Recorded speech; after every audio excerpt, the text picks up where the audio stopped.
પ્રથમ બધા જ વિદ્યાર્થી મિત્રોને સુપ્રભાત, very good morning, have a nice day. તમારો દિવસ સારો રહે એવી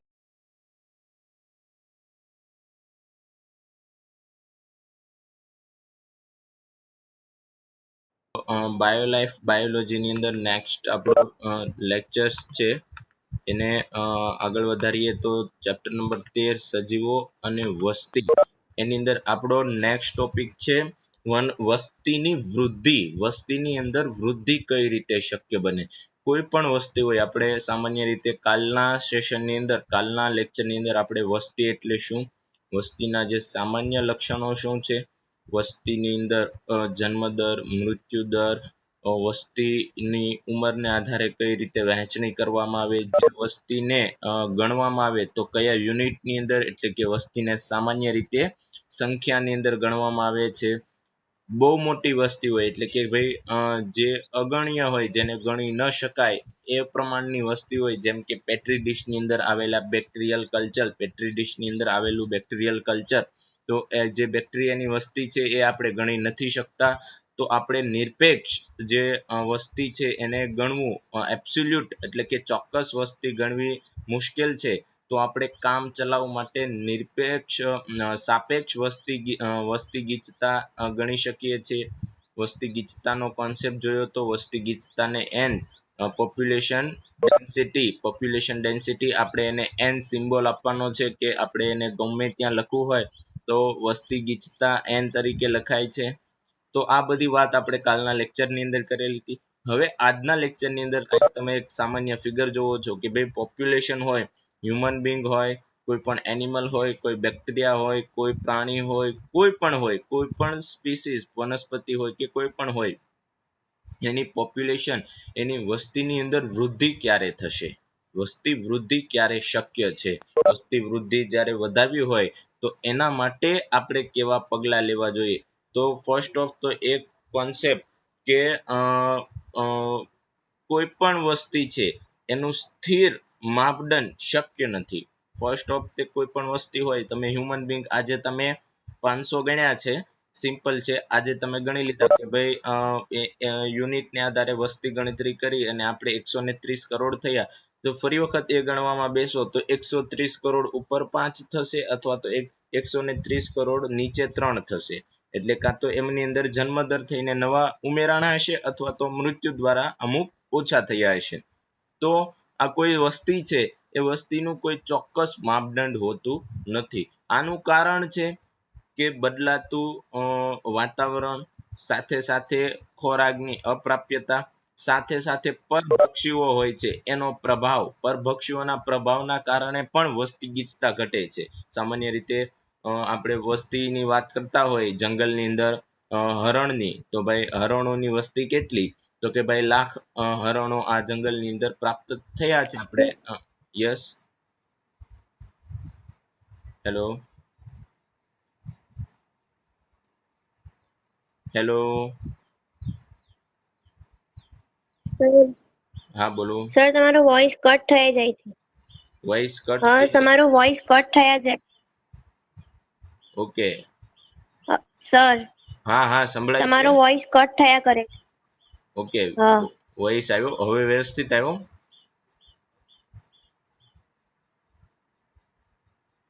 હેલો બરાબર આવે. ઓકે હા હવે આવે છે. ઓકે તો વસ્તી વૃદ્ધિની વાત કરતા હતા. તો વસ્તી વૃદ્ધિ ક્યારે શક્ય બનશે, કોઈ પણ વસ્તીની વૃદ્ધિ ક્યારે શક્ય બનશે, તો કોઈ પણ વસ્તીની વૃદ્ધિ શક્ય બનાવવા માટે એનો જન્મદર અને એની સાથે સાથે જે અન્ય સ્થળાંતરિત સજીવો છે એની સંખ્યા વધી જોઈએ. તો એ કોન્સેપ્ટને આપણે આજે ડિસ્કસ કરવાનો છે કે વસ્તી વૃદ્ધિ ક્યારે શક્ય બને છે. તો સિમ્પલ અહીંયા આપણી વસ્તી વૃદ્ધિનો કોન્સેપ્ટ આપેલો છે આપણી બુક્સનો. બહુ ઇઝી અને સાદો કોન્સેપ્ટ છે, તો આપણે આજે એને ડિસ્કસ કરવાનો છે. સિમ્પલ છે વસ્તી વૃદ્ધિ. તો કોઈ પણ જાતિ માટે વસ્તીનું કદ એ સ્થિર માપદંડ નથી. જે રીતે આપણે વાત કરી હતી, કોઈ પણ જાતિ માટે વસ્તીનું કદ એ સ્થિર માપદંડ નથી. સ્થિર કદનું અથવા તો સ્થિર માપદંડ નથી. સમયે સમયે કોઈ પણ વસ્તીનું જે કદ છે એ બદલાતું રહેતું હોય છે. આનું કારણ એ છે કે એને આહારની ઉપલબ્ધિ એટલે કે ખોરાક ન મળતો હોય તો પણ ઘણા સજીવો મૃત્યુ પામે છે, અથવા તો ખોરાક ન મળતો હોય એક અજૈવિક કારક કહેવાય કે ભાઈ ખોરાકની અપ્રાપ્યતા એના કારણે સજીવો છે એ સ્થળાંતર કરી મૂકે છે, એટલે કે પોતાના રહેવા સ્થાનથી બીજા રહેવા સ્થાનમાં ચાલ્યા જાય છે, જેથી જે તે રહેવા સ્થાનની અંદર જે તે સજીવની વસ્તી છે એ ઘટે છે. ત્યારબાદ પરભક્ષણ પ્રભાવ એટલે કે જે શિકારી પ્રકારના પ્રાણીઓ છે એનો પ્રભાવ વધુ હોય, એટલે કે સામાન્ય રીતે જે તૃણાહારી પ્રાણીઓ છે અને શિકારી પ્રાણીઓ છે એ બંને ઇક્વલાઇઝ ન હોય, વધુ પ્રમાણમાં પરભક્ષી પ્રાણીઓ હોય, તો એના કારણે પણ કોઈ પણ એક જાતિની જે વસ્તી છે એ સતત ઘટતી રહે છે. ત્યારબાદ વિપરીત હવામાનનો સમાવેશ, વિપરીત હવામાન, વધુ ટેમ્પરેચર, વધુ ઠંડી. તો આપણે જોયું હતું કે ભાઈ વધુ ટેમ્પરેચર હોય તો સજીવો અ ગ્રીષ્મ નિંદ્રાની અંદર ચાલ્યા જાય છે. તો તમે ગ્રીષ્મની એટલે કે ઉનાળાની અંદર તમે કોઈ પણ સજીવોની વસ્તીની ગણતરી કરતા હોય તો સામાન્ય રીતે એની વસ્તી નીચે આવે છે, એટલે કે એની વસ્તી જે હોય છે એ પ્રભાવિત થઈને એની જે વસ્તીનો પ્રભાવ છે એ ઓછો થાય છે. ત્યારબાદ વાસ્તવમાં વસ્તી ગીચતામાં થતો આ ફેરફાર આપણને વસ્તીમાં શું થઈ રહ્યું છે તેનો ખ્યાલ આપે છે કે શું કે વસ્તી ગીચતા વધે છે કે ઘટે છે.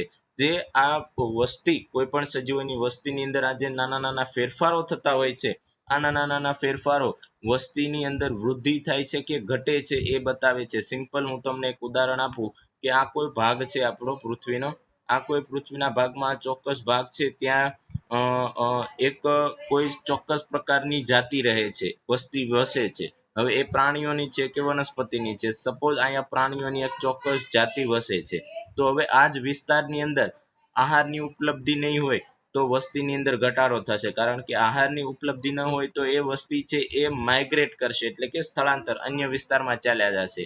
ત્યારબાદ આ વિસ્તારની અંદર જો પરભક્ષીઓનો પ્રભાવ વધુ હશે તો પણ આ તૃણાહારી પ્રાણીઓ છે સ્થળાંતર કરીને બીજા વિસ્તારની અંદર ચાલ્યા જશે. તો આપણે જે તે વિસ્તારની અંદર વસ્તીની ગણતરી કરશું તો એ સામાન્ય એ જે વસ્તી છે એની અંદર ઘટાડો આવશે. ત્યારબાદ હવામાનની વિપરીત પરિસ્થિતિ, ઉનાળા જેવી ઋતુ હોય, વધુ ગરમ હોય, વધુ ગરમી લાગતી હોય તો ગરમીથી બચવા માટે સજીવો માઇગ્રેટ કરશે અથવા તો ગ્રીષ્મ નિંદ્રામાં ચાલ્યા જશે.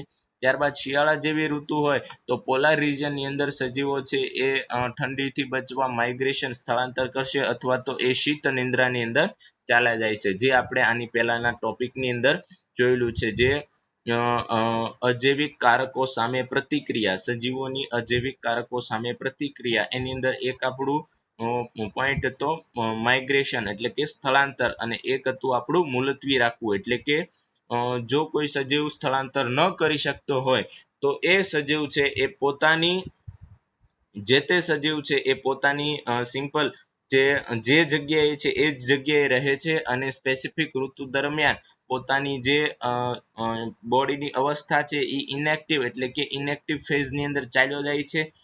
જીર્ણતા અવસ્થા કહેવાય, જે રીતે બીજ છે સુષુપ્ત અવસ્થામાં ચાલ્યા જાય છે એ જ રીતે સજીવો સુષુપ્ત અવસ્થામાં ચાલ્યા જાય છે. શિયાળાની અંદર આવું જો સજીવો કરે તો એને શીત નિંદ્રા કહેવાય. ઉનાળાની અંદર જો સજીવો આ સુષુપ્ત અવસ્થાની અંદર ચાલ્યા જાય તો એને ગ્રીષ્મ નિંદ્રા તરીકે ઓળખાય છે, એ આપણે જોયું હતું. તો આ દરેક વસ્તુ છે એનો પ્રભાવ પડે છે વસ્તીની વૃદ્ધિ ઉપર, આ દરેક વસ્તુ છે એનો પ્રભાવ પડે છે વસ્તીની વૃદ્ધિ ઉપર. હવે જો માનો કે આપણે કોઈ પણ સજીવ છે એની વસ્તીની વૃદ્ધિ વધારવી હોય, સિમ્પલ છે, કોઈ રિજિયન છે આ પૃથ્વીનો, આ પૃથ્વીના એટલા રિજિયનની અંદર આપણે કોઈ પણ સજીવની વસ્તી છે એનો વધારો વૃદ્ધિ કરવા માંગતા હોઈએ, એની અંદર આ રિજિયનની અંદર ક્યારે વસ્તીની અંદર વૃદ્ધિ થશે, તો સિમ્પલ એક ફોર્મ્યુલા છે તમારી બુક્સનો કે કોઈ પણ રિજિયનની અંદર તમારે વસ્તીની અંદર વધારો કરવો હોય, વસ્તીની વૃદ્ધિની અંદર વધારો કરવો હોય ત્યારે એની અંદર એક તો જન્મ દર છે એ વધવો જોઈએ. જન્મ દર એટલે જે તે વસ્તી છે એની અંદર નવા સજીવો ઉમેરાવા જોઈએ. ત્યારબાદ અંતઃ સ્થળાંતર થવું જોઈએ. અંતઃ સ્થળાંતર એટલે કે કોઈ પણ અન્ય જંગલ કે અન્ય વિસ્તારોમાંથી સજીવો પોતાના વિસ્તારની અંદર આવે. સિમ્પલ છે કે આ પૃથ્વીના બે ભાગ છે, આ ભાગ છે અહીંયા આફ્રિકન જંગલ છે માની લો ને ચાલો આ છે આપણું આફ્રિકાનો દક્ષિણનો ભાગ ક્લિયર આ આફ્રિકાના જંગલનો દક્ષિણનો ભાગ છે એની વિરુદ્ધ આ જ આફ્રિકાના જંગલનો ઉત્તરનો ભાગ છે એની વિરુદ્ધ આ જ આફ્રિકાના જંગલનો ઉત્તરનો ભાગ છે હવે આ બંને ભાગની અંદર એક જ સજીવોની વસ્તી રહે છે જેમ કે આ સાઈડ પણ સિંહો રહે છે અને આ ભાગમાં ઉત્તર દક્ષિણ બંને ભાગની અંદર સિંહની વસ્તી રહે છે હવે તમારે દક્ષિણની અંદર તમે વસ્તી ગણતરી કરતા હો તો સિંહની સંખ્યા 500 છે સપોઝ કે સિંહની સંખ્યા 500 છે અહીંયા તમે ગણતરી કરતા હો તો સિંહની સંખ્યા 300 છે ઉત્તરની અંદર તો હવે તમે વસ્તી ગણતરી કરશો તો બંને પ્રકારની જે બંને ઉત્તર અને દક્ષિણ ભાગ છે આફ્રિકાના જંગલના તો બંને પ્રકારની અંદર વસ્તીની વૃદ્ધિ શક્ય ક્યારે બનશે ચાલો જન્મદર દક્ષિણની અંદર વધ્યો તો 500 ના 600 થયા ક્લિયર જન્મદર વધ્યો તો 500 ના 600 થયા છે અહીંયા પણ જન્મદર વધ્યો તો 300 ના 400 થયા છે પરંતુ જો અંતઃસ્થળાંતર થશે અંતઃસ્થળાંતર એટલે ઉત્તરના જે પ્રાણીઓ છે એ દક્ષિણ આવી જશે ઉત્તરના જે પ્રાણીઓ છે એ દક્ષિણ ભાગમાં આવી જશે તો 600 તો હતા સાથે સાથે નવા 400 આવ્યા એટલે ટોટલ એનિમલ એટલે કે વસ્તીની વૃદ્ધિ કેવી થઈ ગઈ વધી ગઈ એટલે કે વસ્તીની વૃદ્ધિ વધવા માટે એક તો જન્મદર મહત્વપૂર્ણ છે સાથે સાથે અંતઃસ્થળાંતરની ક્રિયા પણ વસ્તીની વૃદ્ધિ માટે જવાબદાર છે કારણ કે અન્ય ભાગમાં રહેતા સજીવો બધા એક જગ્યાએ ભેગા થાય તો એની ક્વોન્ટિટી એની જે વસ્તી છે એ વધે છે હવે આ જ પ્રમાણે ઉલટું લઈએ આપણે આનું એક ઊંધું કે વસ્તીની વૃદ્ધિ ક્યારે ઘટે વસ્તીની વૃદ્ધિ ક્યારે ઘટે તો સિમ્પલ આપણી પાસે આ એક જંગલ છે એ જ રીતે આ જંગલના બે ભાગ છે એક આ ઉત્તર અને આ દક્ષિણ ઉત્તર ભાગમાં સિંહો રહે છે દક્ષિણ ભાગમાં પણ સિંહો રહે છે હવે અહીંયા માનો કે વસ્તીની વૃદ્ધિ ઘટશે અહીંયા મૃત્યુ દર વધે છે અહીંયા પણ મૃત્યુ દર વધે છે એ બંને બાજુ મૃત્યુ દર વધે છે 400 હતા એના 300 થઈ ગયા 400 ના કેટલા થઈ ગયા 300 થઈ ગયા અને અહીંયા જે 300 હતા એના 200 થઈ ગયા ઉત્તર અને દક્ષિણ ભાગમાં સિંહોની સંખ્યા મૃત્યુ દર વધ્યો એટલે એક તો વસ્તી ઘટી સાથે સાથે બહિર સ્થળાંતરની ક્રિયા થશે બહિર સ્થળાંતર એટલે શું કે કોઈ પણ સજીવ છે જેમ કે આ જે સજીવ છે આ જે 200 સજીવો છે એ ક્યાં આવી જશે ઉત્તરથી દક્ષિણ તરફ આવી જશે એટલે કે એક રિજિયનની અંદર સજીવો કેટલા થઈ ગયા 500 ટોટલ કેટલા થઈ ગયા 500 અને એક રિજિયનની અંદર 0 થઈ ગયા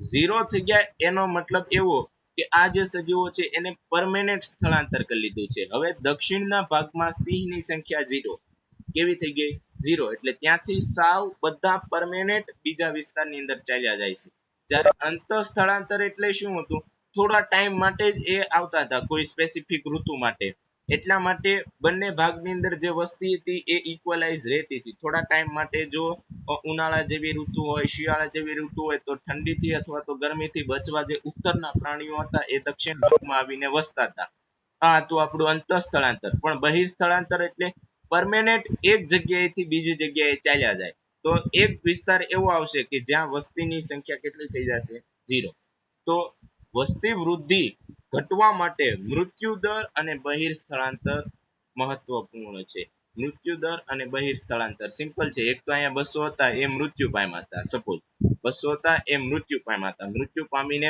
વધ્યા હતા આપણી પાસે 100 માંથી બહિર સ્થળાંતર પામીને ચાલ્યા ગયા પરમેનન્ટ દક્ષિણ ભાગમાં 50 સિંહો ચાલ્યા ગયા તો અહીં વધ્યા કેટલા આવે 50 તો અહીંયા એક તો મૃત્યુ દરે પણ અસર કરી વસ્તીની વૃદ્ધિ ઘટવા સાથે સાથે જે બહિર સ્થળાંતરની પ્રક્રિયા છે એને પણ અસર કરી તો આપણી પાસે છેલ્લે 50 જ પ્રાણીઓ વધ્યા તો આ વસ્તીની વૃદ્ધિ છે જન્મદર એટલે જન્મ પામતા સજીવો મૃત્યુ દર એટલે મૃત્યુ પામતા સજીવો અંતઃ સ્થળાંતર એટલે કોઈ સ્પેસિફિક ટાઈમ માટે કોઈ ચોક્કસ વસવાટમાં ચાલ્યા જાય ચોક્કસ સમય માટે એને અંતઃ સ્થળાંતર અને બહિર સ્થળાંતર એટલે સજીવો પરમેનન્ટ નિવાસ સ્થાન છોડીને બીજે ક્યાંક ચાલ્યા જાય પરમેનન્ટ પોતાનો વિસ્તાર છોડીને બીજે ક્યાંક ચાલ્યા જાય આ ચારે ચાર વ્યાખ્યા ઇમ્પોર્ટન્ટ છે ક્યારે વસ્તી વૃદ્ધિ ઘટે ક્યારે વસ્તી વૃદ્ધિ વધે તો જન્મદર અને અંતઃ સ્થળાંતર વધે તો વસ્તી વૃદ્ધિ વધે જો મૃત્યુ દર અને બહિર સ્થળાંતર વધે સાંભળજો મૃત્યુ દર અને બહિર સ્થળાંતર વધે તો વસ્તી વૃદ્ધિ ઘટે આ સિમ્પલ યાદ રાખવાનું છે એના આધારે આપણને આપણી બુક્સની અંદર એક ફિગર આપેલી છે અંતઃ સ્થળાંતર એટલે I, બહિર સ્થળાંતર એટલે E, પોઝિટિવ નેગેટિવ બધું ઇક્વલાઇઝ રહે, જન્મદર મૃત્યુદર ઇક્વલાઇઝ રહે, અંતઃ સ્થળાંતર બહિર સ્થળાંતર ઇક્વલાઇઝ રહે. તો વસ્તી ગીચતા કોઈ પણ સજીવની વસ્તી ગીચતા મેન્ટેન રહેશે. પણ જો આમાં કાંઈ પણ ફેરફાર આવશે, જન્મદર કરતા મૃત્યુદર વધી જશે તો વસ્તી ઘટશે, અંતઃ સ્થળાંતર કરતા બહિર સ્થળાંતર વધી જશે તો પણ વસ્તી વૃદ્ધિની અંદર ઘટાડો આવશે. એના આધારે એક આપણી બુકની અંદર ઇક્વેશન આપવામાં આવ્યું છે. એના પહેલા આપણે population growth from 2018 to 2008 to 2018 compare to previous year, પાછળના યર પ્રમાણમાં આપણા જે દેશની અંદર પોપ્યુલેશનનો ગ્રોથ છે, પોપ્યુલેશન ગ્રોથ છે એ કઈ રીતે નીચે જતો ગયો છે, એટલે કે આપણી જે પોપ્યુલેશન છે એ 2018 ની અંદર population growth compare to the previous year,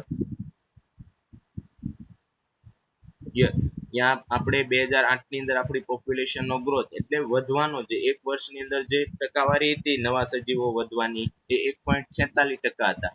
2008 ની અંદર 1.41% હતું, 2010 ની અંદર 1.33, ધીરે ધીરે ધીરે ઘટતો ગયો. 2018 ની અંદર 1.04% દર વર્ષે નવા સજીવો વધે છે. એટલે કે આપણી પોપ્યુલેશન અત્યારે એવું કહી શકાય કે મેન્ટેન થઈ રહી છે, કે દર વર્ષે 1.4% સજીવો વધે છે, જે છે એમાં એટલે 130 કરોડના 1.4 કરોડ એટલે ઘણા થાય.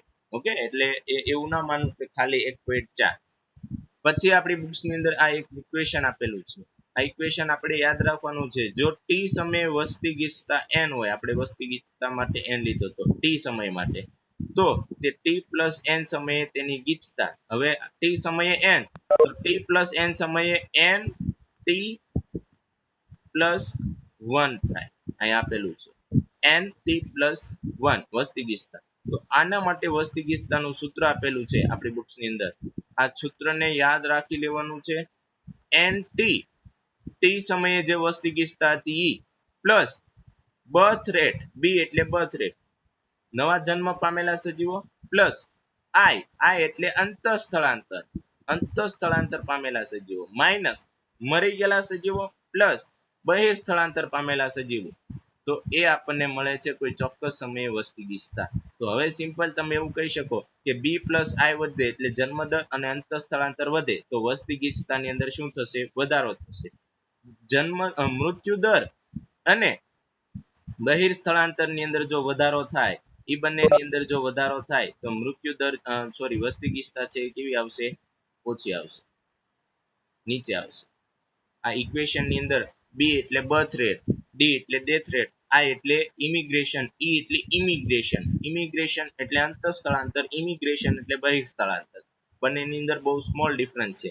અંતઃ સ્થળાંતર એટલે કોઈ ચોક્કસ ટાઈમ માટે ફેરફાર થાય અને બહિર સ્થળાંતર એટલે પરમેનન્ટ પોતાનો વિસ્તાર છોડીને ચાલ્યા ગયા હોય એવા સજીવો. તો આ બધી અસર જે વસ્તી ગીચતા છે એના ઉપર થાય છે. તો તમને એમ કીધું છે કે એટલા સમયે વસ્તી ગીચતા એટલી હતી, તો હવે એટલા સમયે કેટલી થશે? તો એના માટે તમે આ સૂત્ર વાપરી શકો. એના માટે તમને જન્મદર, મૃત્યુ દર, ઇમિગ્રેશન પામતા સજીવો અને અંતઃ સ્થળાંતર પામતા સજીવો અને બહિર સ્થળાંતર પામતા સજીવોની સંખ્યા આપેલી હોવી જોઈએ. તો તમે ઇક્વેશન ની અંદર યોગ્ય કિંમત મૂકીને કેલ્ક્યુલેશન કરી શકો. પણ આજ સુધી આવી કેલ્ક્યુલેશન નો એક પણ MCQ પૂછવામાં આવ્યો નથી. હા, આ જે ઇક્વેશન છે બેઠે બેઠું એ ઘણી વખત પૂછવામાં આવ્યું છે કે જો t સમયે વસ્તી ગીચતા n હોય ત્યારે t + n સમયે વસ્તી ગીચતા કેટલી? પછી નીચે 4 MCQ આપેલા હોય જેની અંદર સિમ્બોલ +n - નો ફેરફાર હોય, d + e પહેલા આપેલું હોય, b + - પછી આપેલું હોય, એવા બધા ફેરફારો હોય છે. એટલે આપણે યાદ રાખવાનું છે વ્યવસ્થિત રીતે. અને એવા પણ પ્રશ્ન પૂછવામાં આવ્યા છે કે b પ્લસ આ જે ઇક્વેશન છે nt + 1 = nt + b + i - d + e, તો આ ઇક્વેશનમાં ક્યારે વસ્તી ગીચતા વધશે? તો યાદ રાખવાનું b + i બર્થ રેટ અને અંતઃ સ્થળાંતર વધે તો વસ્તી ગીચતા વધે, અને જો d + e એની અંદર વધારો થાય તો વસ્તી ગીચતા ઘટશે.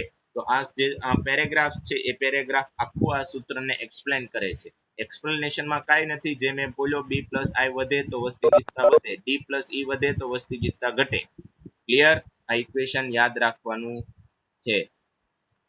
ત્યાર પછી આપણે આવે છે વૃદ્ધિના નમૂનાઓ. ત્યાર પછીનો નેક્સ્ટ ટોપિક છે વૃદ્ધિના નમૂનાઓ. પરંતુ એ આલેખ છે, ચરઘાતાંકીય વૃદ્ધિ કઈ રીતે થાય છે આલેખની રીતે, એના પણ ઇક્વેશન છે. તો એ આપણે અહીંયા વર્ચ્યુઅલ ક્લાસની ઓનલાઈન ક્લાસની અંદર બહુ વ્યવસ્થિત બોર્ડની વ્યવસ્થા ન હોવાથી હું કરાવી શકતો નથી. તો આ જે બે ટોપિક છે આપણા વચ્ચે આ ચેપ્ટરની અંદર, જે વૃદ્ધિના નમૂનાઓ કે ભાઈ કઈ રીતે વૃદ્ધિ વધે છે, કઈ રીતે વૃદ્ધિ ઘટે છે. તો ચર ઘાતાંકીય આલેખની રીત છે એક, અને બીજી આપણી પાસે છે સંભાવ્ય વૃદ્ધિ એટલે આપણે કહેતા હતા ને કે ભવિષ્યમાં એટલી હોઈ શકશે. સાપેક્ષ વૃદ્ધિ એને સંભાવ્ય વૃદ્ધિ કહેવાય કે સાપેક્ષ વૃદ્ધિ. તો આવા બે કેલ્ક્યુલેશન ફોર્મ્યુલા છે, બહુ સિમ્પલ છે, પણ બોર્ડની અંદર આપણે સ્કૂલની અંદર સમજશું તો એ વધારે એક્સપ્લેન વધારે સારી રીતે તમારો આઈડિયા ક્લિયર થશે. કારણ કે લાસ્ટ એક્ઝામની અંદર આ બે ક્વેશ્ચન છે, આ જે સંભાવ્ય વૃદ્ધિ અને આપણો જે ચરઘાતાંકીય વૃદ્ધિ છે એ પૂછવામાં આવેલા. તો એની અંદર તમને પ્રોબ્લેમ ન આવે એના માટે આપણે એ જે વચલો કોન્સેપ્ટ છે એ સ્ટોપ રાખીએ છીએ. માત્ર ને માત્ર આપણે વસ્તી વૃદ્ધિ એની અંદર બહિસ્થળાંતર અને જે ઇક્વેશન છે ત્યાં સુધી રાખીએ છીએ. ત્યારબાદ વૃદ્ધિના નમૂનાનો પોષણ બાકી રાખીને આગળ વધતા જીવન વૃત્તાંત વિવિધતાઓ. તો જીવન વૃત્તાંત વિવિધતાઓ એટલે હું દરેક સજીવોની અંદર જે વિવિધતા હોય એની જે હિસ્ટોરી હોય એની જે હિસ્ટ્રી હોય એને ડિપેન્ડિંગ વાત કરવામાં આવી છે કે વસ્તી જે નિવાસ સ્થાનમાં રહે છે, કોઈ પણ વસ્તી જે નિવાસ સ્થાનમાં રહે છે તેમાં પોતાની મહત્તમ પ્રજન યોગ્યતા હોય છે. આપણે એવું જ વાંચ્યું હતું કે કોઈ પણ સજીવ એવા જ વિસ્તારની અંદર અનુકૂલિત થશે કે જ્યાં તે સર્વાઈવ થઈ શકે, પોતાનું જીવન જીવી શકે અને ત્યાં મહત્તમ પ્રજનન કરી શકે. તો કોઈ પણ સજીવ જે તે નિવાસ સ્થાનમાં રહે છે ત્યાં એ મહત્તમ પ્રજનન કરી શકતો હોય છે. તો આ પ્રકારની જે મહત્તમ પ્રજનન કરવાની ક્ષમતા છે એને ડાર્વિન યોગ્યતા કહેવામાં આવે છે. યાદ રાખજો, બહુ ઇમ્પોર્ટન્ટ છે આપણા માટે ડાર્વિન યોગ્યતા. આપણે જો વૃદ્ધિના નમૂના જોયા હોત તો એની અંદર આ ડાર્વિન યોગ્યતા એટલે કે ઊંચી પ્રજનન ક્ષમતા, એને R નું મૂલ્ય એટલે કે જો પ્રજનન ક્ષમતા વધુ કોઈ પણ સજીવની પાસે ઊંચી પ્રજનન ક્ષમતા હોય તો સિમ્પલ એની જે વસ્તી છે એની અંદર શું થશે, વધારો થશે, એટલે કે વસ્તીની વૃદ્ધિની અંદર વધારો થાય છે. તો ડાર્વિન યોગ્યતા એટલે શું, તો સિમ્પલ છે કે વસ્તી જે નિવાસ સ્થાનમાં રહે છે તેમાં પોતાનું મહત્તમ પ્રજનન કરી શકે છે. આ મહત્તમ પ્રજનન યોગ્યતાને ડાર્વિન યોગ્યતા અથવા તો ઊંચા R ના મૂલ્યની યોગ્યતા કહેવાય છે. તે માટે વિકસિત હોય છે. ખાસ પ્રકારની પસંદગી દબાણને વંશ સજીવો ઉત્તમ કાર્યદક્ષ પ્રાજનિક પ્રયુક્તિ તરફ વિકાસ કરે છે. એ સજીવો છે એની જે ફ્યુચરમાં આવવાવાળી જે સંતતિ છે એની અંદર એનો જે વંશ છે એ ભવિષ્યમાં આવતા એના જે માતા પિતા પાસે જે પ્રજનન ક્ષમતા છે એના કરતા પણ સારી પ્રજનન ક્ષમતાનો વિકાસ થાય છે. કેટલાક સજીવો, હવે આ પ્રજનનની વાત કરવામાં આવે તો કેટલાક સજીવો તેમના જીવનકાળમાં ફક્ત એક જ વાર પ્રજોપ્રાપ્તિ કરે છે એટલે કે પ્રજનન કરે છે. તો એવું ઉદાહરણ છે પ્રશાંત મહાસાગરની સાલ્મન માછલી અને વાંસ. ચેપ્ટર નંબર 1 ની અંદર વાંસનું ઉદાહરણ આવી ગયું હતું કે એક જ વખત જીવનકાળમાં એક જ વખત પુષ્પો ખીલે તો એ છે વાંસ, અને એક જ વખત પ્રજનન કરે ત્યારબાદ એ મૃત્યુ પામે. સજીવોની અંદર પ્રજનન, ત્યારે આપણે આ કોન્સેપ્ટ જોયો તો ઉદાહરણ યાદ રાખવાના. ત્યારબાદ ઘણા સજીવો પોતાના જીવનકાળમાં ઘણી બધી વખત પ્રજનન કરે છે, તો મોટા ભાગના પક્ષીઓ અને સસ્તન વર્ગના પ્રાણીઓ. ત્યારબાદ બીજો તફાવત એ છે કે ઘણા બધા સજીવો છે એ ઘણી સંખ્યામાં નાની નાની સંતતિઓ ઉત્પન્ન કરે છે. એટલે કે જે સજીવો બહુ વધુ પ્રમાણમાં સંતતિ ઉત્પન્ન કરે, સિમ્પલ કહી દઉં માછલી છે તો માછલીની બચ્ચા જાજા હોય, એના જે બચ્ચા હોય જે સંતતિ હોય ક્વોન્ટિટીમાં હોય, બહુ જાજી સંખ્યામાં હોય. કઈ માછલી એક માછલી છે તો એક જ માછલીને જન્મ નહીં આપે પણ ઘણા બધી ક્વોન્ટિટીમાં આપશે, તો એમનું કદ નાનું હોય, એમના બચ્ચાનું કદ કેવું હોય, નાનું હશે. અને એ જ રીતે તમને વાત કરવામાં આવે કે જે સસ્તન પ્રાણીઓ છે, જે સંતતિની સંખ્યા ઓછી છે, ગાય ભેંસ કૂતરો છે. ગાયની વાત કરું તો ગાય છે એની જે સંતતિની સંખ્યા ઓછી એટલે કે એક જ સંતતિને જન્મ આપે તો એમનું જે સંતતિનું કદ છે એ કેવું હોય છે, મોટું હોય છે. આને કહેવાય છે જીવન વૃત્તાંત વિવિધતાઓ. દરેક સજીવોની અંદર આવી વિવિધતા છે કે ભાઈ ઝાઝા સજીવો ઉત્પન્ન કરે છે ઝાઝા બાળ સજીવો ઉત્પન્ન કરે છે તો કદ નાનું, ઓછા બાળ સજીવો ઉત્પન્ન કરે છે તો કદ મોટું. એના ઉદાહરણો: જીવનમાં એક વખત પ્રજનન કરી શકે એવા સજીવો, લાઈફમાં ઘણી વખત પ્રજનન કરી શકે એવા સજીવો. તો આવી જે લાક્ષણિકતા છે સજીવોની, એને કહેવામાં આવે છે જીવન વૃત્તાંત વિવિધતાઓ. તો આવી લાક્ષણિકતાઓને આધારે પરિસ્થિતિવિદો, જે સંશોધકો છે, સાયન્ટિસ્ટો છે, જે ઇકોલોજીસ્ટ છે, એ સજીવોની આવી જે વિવિધતાઓ છે એને ધ્યાનમાં રાખીને ઘણી બધી પ્રકારની સંશોધન કાર્ય હાથમાં લે છે. સાથે સાથે આ જીવન વૃત્તાંત વિવિધતાઓ માટે અજૈવિક અને જૈવિક પરિબળો જવાબદાર છે. જે તે નિવાસ સ્થાનમાં જે તે સજીવ, સિમ્પલ છે, વાંસ છે, વર્ષમાં એક જ વખત પુષ્પ એની અંદર આવે છે ને એક જ વખત પ્રજનન કરે છે, એના માટે જવાબદાર છે એની પરિસ્થિતિ, એની આજુબાજુનું નિવાસ સ્થાન, ત્યાં જૈવિક અને અજૈવિક પરિબળો કેવા છે એના આધારે એ આ રીતે એડેપ્ટ થયેલું છે, અનુકૂલિત થયેલું છે. તો આ યાદ રાખવું જરૂરી છે. આ છે જીવંત વૃત્તાંત વિવિધતાઓ. બહુ ઈઝી અને સાદો ટોપિક છે. એમાં ડાર્વિન યોગ્યતા, ત્યારબાદ ક્યારે સૌથી એક જ વખત પ્રજોપ્તિ કરતા સજીવો, એક જ વખત પ્રજોપ્તિ કરતા સજીવો અને એક કરતા વધુ વખત પ્રજોપ્તિ કરતા સજીવો. ઉદાહરણ: ઘણી મોટી સંખ્યામાં અને નાના કદની સંતતિ ઉત્પન્ન કરતા ચીપ અને ગહન સામુદ્રિક માછલી, અને ઓછી સંખ્યામાં પણ મોટા કદની સંતતિ ઉત્પન્ન કરતા સજીવો, પક્ષીઓ અને સસ્તન.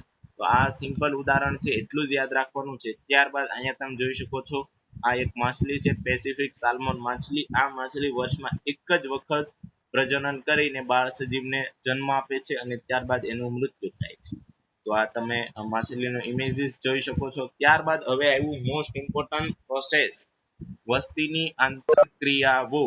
બહુ સિમ્પલ સાદો ટોપિક છે, વસ્તીની આંતરક્રિયાઓ, પોપ્યુલેશન ઇન્ટરેક્શન. આ ટોપિક સમજવા માટે તમારે ફૂલ્લી થિયરી બેઝ જવું જોશે. કે તમે કોઈ દિવસ એવું વિચાર્યું કે કોઈ એક પ્રાકૃતિક નિવાસ સ્થાન છે, ત્યાં એક જ જાતિ વસવાટ કરે છે? આ સિમ્પલ ઉદાહરણ છે. આ ઉદાહરણ તમે સમજો એટલે તમને લગભગ વસ્તીની આંતરક્રિયાઓ સમજાઈ જશે. આ પૃથ્વીનો એક ભાગ છે. આ પૃથ્વીના કોઈ એક ભાગની અંદર તમે એવું વિચાર્યું કે ભાઈ આફ્રિકાનું જંગલ છે, ત્યાં ખાલી એક જ જાતિના સજીવો વસવાટ કરે છે? એવું વિચાર્યું? નહીં. એક જ જાતિના સજીવો વસવાટ નથી કરતા, ઘણી બધી જાતિના સજીવો વસવાટ કરે છે. ગાયો હોય છે, હરણ હોય છે, ભેંસ હોય છે, ત્યારબાદ નાના કીટકો હોય છે, ઉંદરો હોય છે, સાપની જાતિ હોય છે. ઘણા બધા પ્રકારની જાતિના સજીવો આ પ્રાકૃતિક નિવાસ સ્થાનમાં જોવા મળે છે. તો આવું કેમ? એવું કોઈ નિવાસ સ્થાન નથી કે જ્યાં એક જ પ્રકારના જાતિઓનો વસવાટ હોય. એ અકલ્પનીય ઘટના છે, એવું પોસિબલ જ નથી. સિમ્પલ હું તમને એમ કહી દઉં, ચાલો, કે મનુષ્યની જાતિ છે, પ્રાકૃતિક નિવાસ સ્થાન આપણા ગામડા શહેરો છે એવું માની તે શું ત્યાં મનુષ્યની એક જ જાતિ રહે છે, બીજી જાતિ નથી રહેતી? રહે છે. ગાય, ભેંસ, કૂતરા, બિલાડી બધું જ આપણી સાથે રહે છે.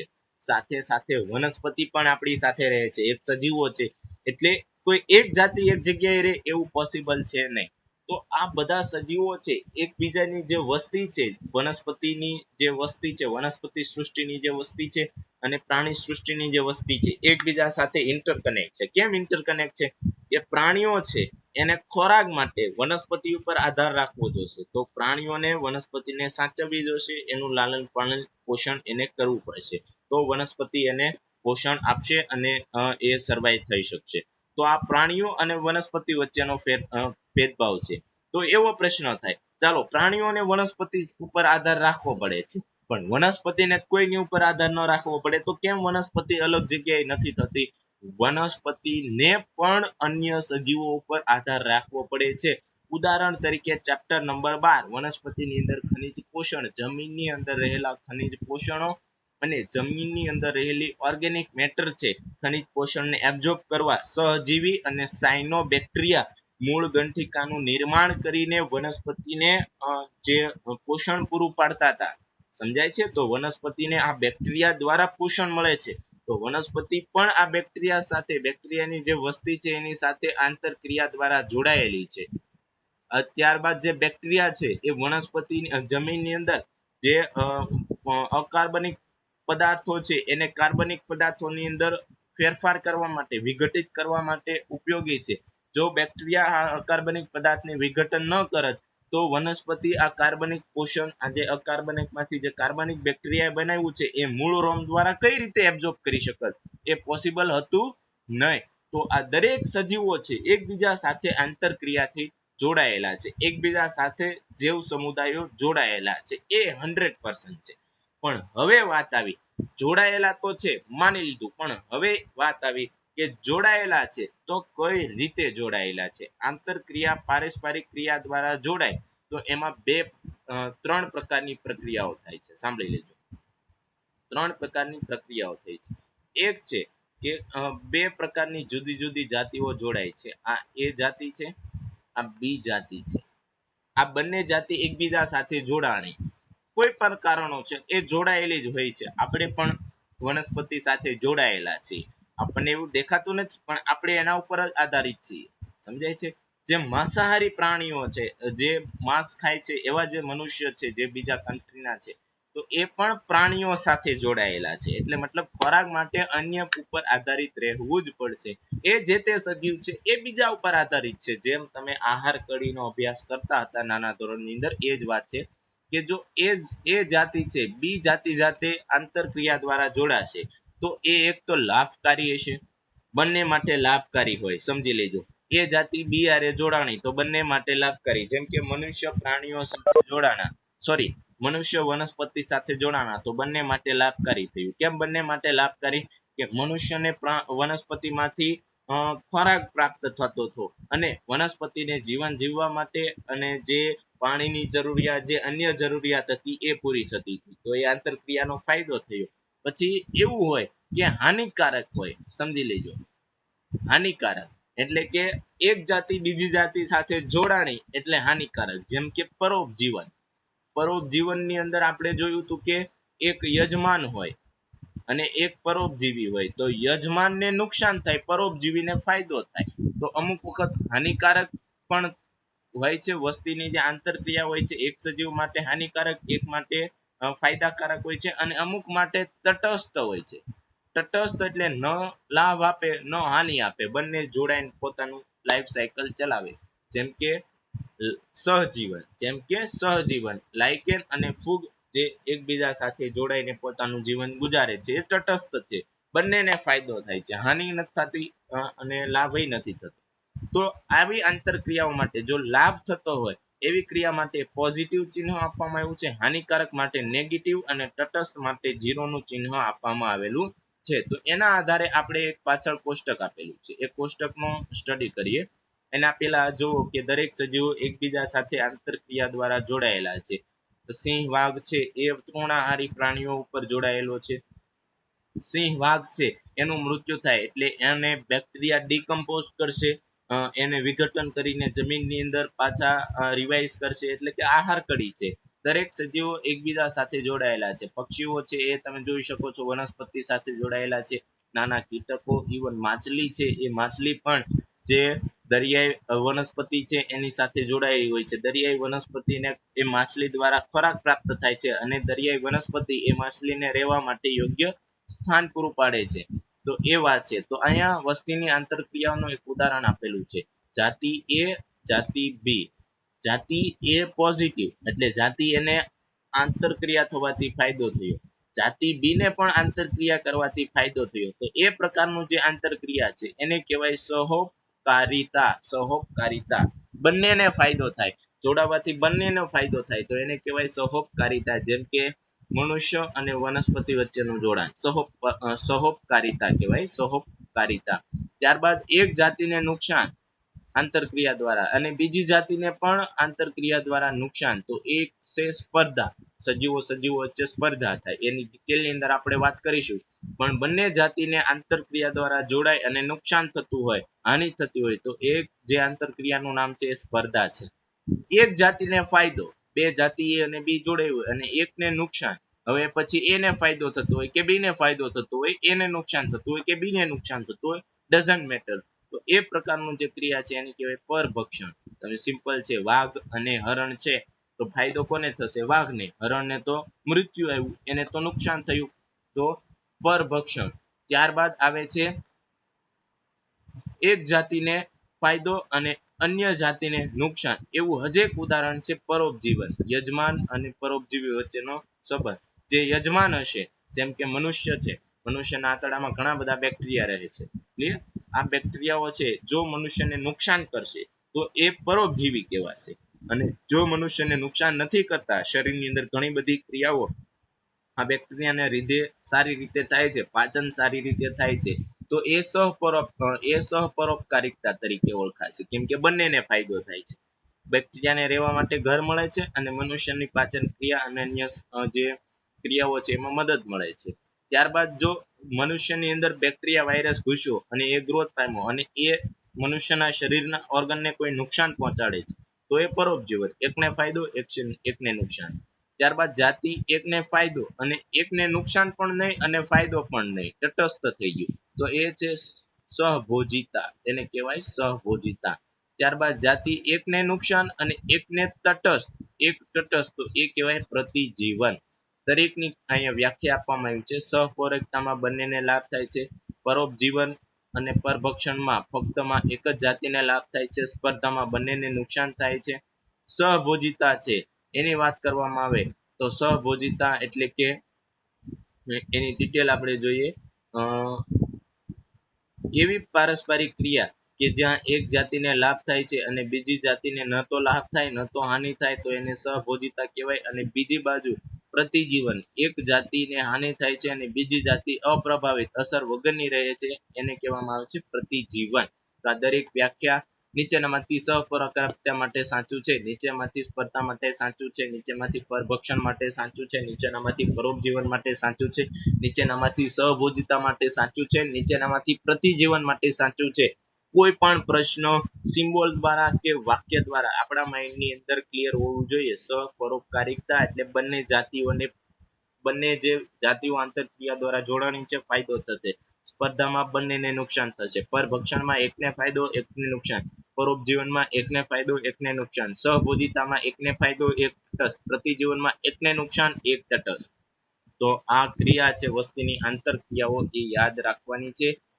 એમાંથી સૌ પ્રથમ આપણે કાલે પરભક્ષણ જોવાનું છે. ત્યારબાદ સ્પર્ધાની અંદર સજીવો કઈ પ્રકારે સ્પર્ધા કરે છે, સહોપકારિતાની અંદર સજીવો કઈ રીતે જીવે છે, પરોપજીવનની અંદર કઈ રીતે સજીવો જીવે છે, સહભોજિતાની અંદર સજીવો કઈ રીતે જીવે છે, પ્રતિજીવનની અંદર સજીવો કઈ રીતે જોવે છે, એ આપણા નેક્સ્ટ લાસ્ટ ટોપિક છે. એની દરેકની ડિટેલની અંદર ડિસ્કસ કરવાની છે.